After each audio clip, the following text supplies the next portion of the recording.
A cup of that coffee would be nice, actually. Just black." She poured out 2 cups, utterly bewildered. "Thank you." The older detective sipped the coffee patiently while the younger drew something out of his notepad and handed it across to her. It was a photo of a woman. The woman in the park. "Do you know this woman, Mrs. Rock?" the younger cop asked, his voice surprisingly deep. Sarah looked again. It was the young mother from the park, the one she'd seen several times before, the one she'd thought looked like a younger version of herself. She swallowed hard, the blood pounding in her ears. Why were they here talking to her? Had they seen her in the park, waiting for Lawrence? "Sarah?" Eric asked dubiously. She avoided his gaze, concentrating on the picture. For an instant, she imagined admitting that she'd watched the woman in the park before. She remembered vaguely the woman confronting her, but wasn't sure what it was about. Her thoughts were jumbled as she pictured herself scrambling for an explanation, like a hunted woman trying to cover for herself as they barraged her with more and more questions. "Well, what do you think?" Detective Schmidt asked again. "I don't," she began. But the words stuck in her throat and she shook her head instead. How could she tell them anything without revealing herself to Eric? How could any honest person account for her actions over the past weeks? And where was Lawrence? The phrase she'd seen inscribed on his ring flashed through her mind, sinister now in its implications. Was this somehow about him?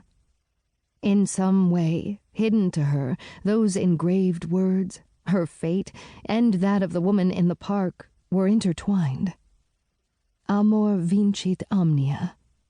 Love conquers all. Part 1. Abstract. Existing in thought or idea. Chapter 1. 4 weeks before. She kept all the impetuosity of her nature carefully concealed within her. She possessed supreme composure and an apparent tranquility that masked terrible transports. Émile Zola, Thérèse Racan. A piercing scream cut through the night. Ripped from her sleep, Sarah sat up, gasping for air. Her heart was pounding in her chest, and her breathing was fast and hot. Where was she? She scanned the darkness, searching for clues. She had no idea. Her silk nightgown clung to her body, and the sheets felt moist with sweat.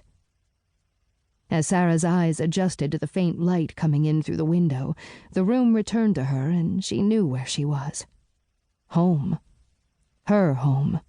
1122 Park Avenue in Manhattan. She felt a flood of relief. That dream. Again. Then came the realization that the neighbors, no, the whole building, must have heard her scream. Her heart contracted in shame. She looked over to find her husband's sleeping shape beside her. Eric usually awoke to the slightest noise, but no, there he was, breathing peacefully beside her. It must have been a silent scream she'd uttered, a silent nightmare she'd endured. It was the worst kind of nightmare, in a way, the kind that tortured only her. Silently, Sarah slipped out of bed and out of her nightgown, letting it drop to the floor. She tiptoed to the window and opened it. Dawn was on the horizon, the New York sky dark and heavy.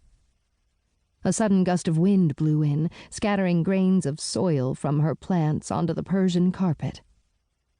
She needed air, despite her shivering. She couldn't wait to get out of the apartment. A shadow fluttered across the window in the building across from hers, and she felt observed, vulnerable. She looked down and remembered she was naked. Her cheeks flared hot, and she quickly stepped back from the window. She snuck into the bathroom and stood for a while in darkness, letting the dream's last reverberations still within her. That dream, the dark figure hovering over the woman, her and him together.